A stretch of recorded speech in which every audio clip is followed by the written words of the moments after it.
What's up, everybody? Chris and I just watched the second episode of the third season of The Witcher last night, and this one had a proper monster fight in it. Like, it was a proper monster fight. I actually felt like this one was a return to some of the CGI and stunt work that we saw from the first season. So I was happy to get that. I don't want to spoil the story right here. We will here in a minute, though. So for those of you who have never tuned in one of my reviews before, yeah, I spoil all the things. I'm talking about the whole episode. So if you haven't watched it yet, which most people have by this point, Chris and I didn't. We're not binge watching it. Our niece was here for like 3 nights, so we watched other things. So I'm just gonna take our time as we chew our way through this. But anyway, you've been warned. Everything I talk about from here on out is going to be spoiler territory. So 5, 4, 3, 2, and don't watch any further if you don't want spoiled. So this episode, I feel for me personally, I think this episode was mostly about the growing relationship between Yennefer and Ciri.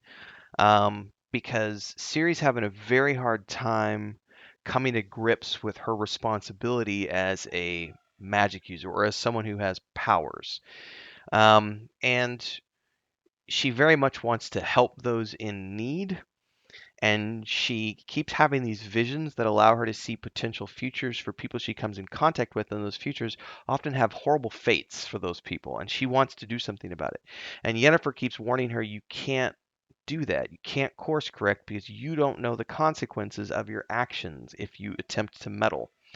And of course, eventually, we get to the point where she just can't take it anymore. They're in that um, place with the other mage, and they're trying to get a portal to Aretuza because um, Yennefer wants something that's off the books and untraceable. But while they're there, the lady who's operating the place is pretty unscrupulous, and there's a dude that shows up wanting a portal somewhere else, and she basically charges people for teleportation services. And this dude, because she's been cast out of the order. Anyway, at least that's what I understood. The dude has like a halfling slave or something with him, and he's like pulling him along and he's snorting some sort of drug and stuff. And Ciri sees the future of this little halfling gnome creature and decides that she wants to help and cuts him free, and he runs. And this other guy is like, "Do you have any idea of who I work for?" And he goes to basically stomp Ciri, and Yennefer snaps his neck, and the other mage is like, screw this, I'm out because that guy being dead is going to bring the mob boss down and everyone's going to die and all this other stuff. And of course, she bails and Yennefer is stuck there with Ciri, and she's like dragging Ciri out saying, "We got to go, like now. Like we got to bail because there's going to be people coming that will kill us. Like we need to get out of here." And of course, Siri's all pissed off, and she's like, "You don't know what it's like to be me and to have this, burden of power, and you don't know what it's like, blah blah blah blah blah blah blah blah blah." And so Yennefer takes her back to where her little pig farm was, and shows her her own background through visions, and makes her understand her background, her upbringing, her trials, her tribulations, and more importantly, that she, Yennefer, was the cause of all of the war and chaos that's been going on, and splitting everybody apart because she was the one who chose to let a prisoner go free, and she was the one who chose to try to change the fate of someone because of what she saw in her visions and thought that she could use her power to change things. And so she serves that warning to Ciri, stops calling her ugly child and calls her by her name, and earns Ciri's respect because Ciri now understands everything that Yennefer has been through, and I think we'll finally follow her instructions, or at least her guidance, because she is trying to help Ciri survive and be the best thing that we can. Now, we also get some subplots in here of the mages at the Mage Tower, arguing with each other because they are also, everyone wants to use Ciri for their own benefit. The North is in chaos right now. Everyone's wanting to fight each other, and all these factions are trying to get to Ciri at the same time. And that's because of her ancient elven blood. So, elves are after her, this guy's after her, this guy's after her. There's a little moment here with Jaskier and the prince. Is it the prince? I forget. I don't remember names of all the characters. Has a moment with that guy, and he's basically like, remember, Jaskier is thinking about finding a safe haven for Ciri, and maybe becoming court bard and stuff. So we do get a song from Jaskier this episode, but I don't want to rag on anything too much, but it's not up to what I would consider to be the standards of the songs from the first two seasons. So I don't know if we're going to get a much longer song or anything else, but this was a very short song. But his voice is amazing, so it's always great to hear him sing. By the way, his band in real life, his music work outside of the show is brilliant. You guys should check it out. Um, anyway, there's that going on, and then there's this subplot where Geralt is out, doing his thing and hunting down the man with the man with the flaming face and stuff, or the flame face and the flame powers. So he's tracking that guy down, and in the process ends up meeting with I can't remember. It's the magic couple.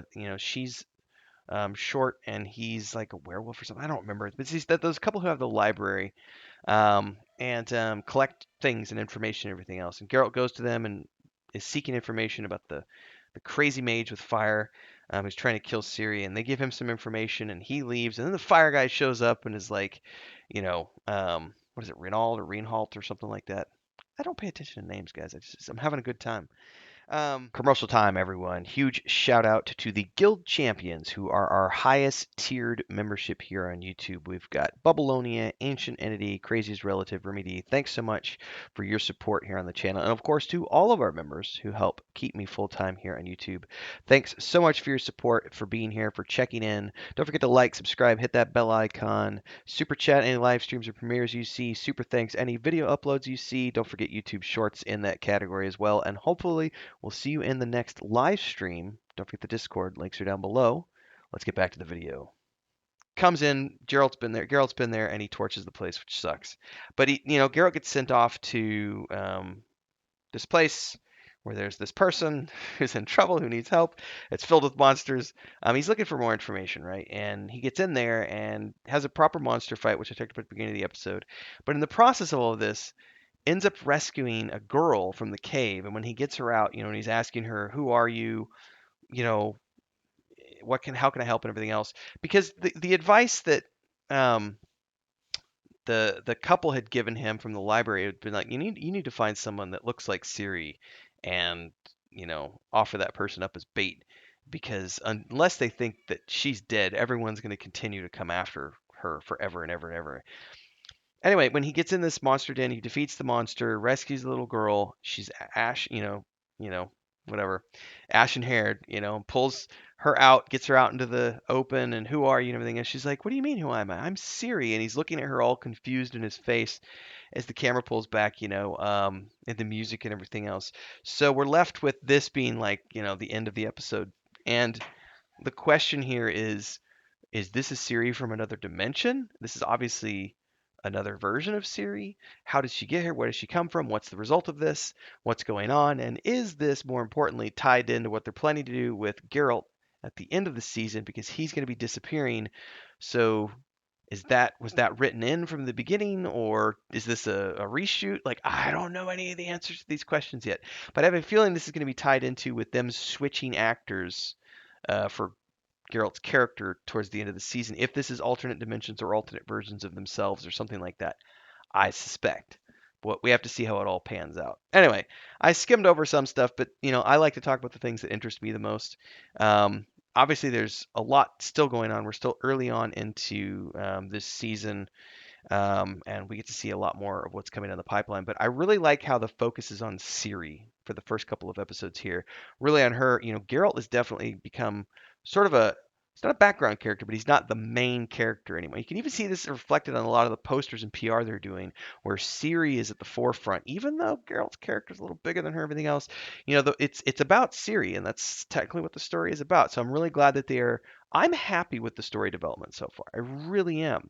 So I feel like season 3 has been pretty good so far, everybody. I'd love to hear your thoughts. Drop them down in the comments below. Obviously, if you like my reviews and everything else I do on my channel, make sure to like, subscribe, hit that bell icon, and support if you can with memberships and super chats. Discord links are down below, and I'll see everybody in the next episode. Until then, stay safe and happy watching.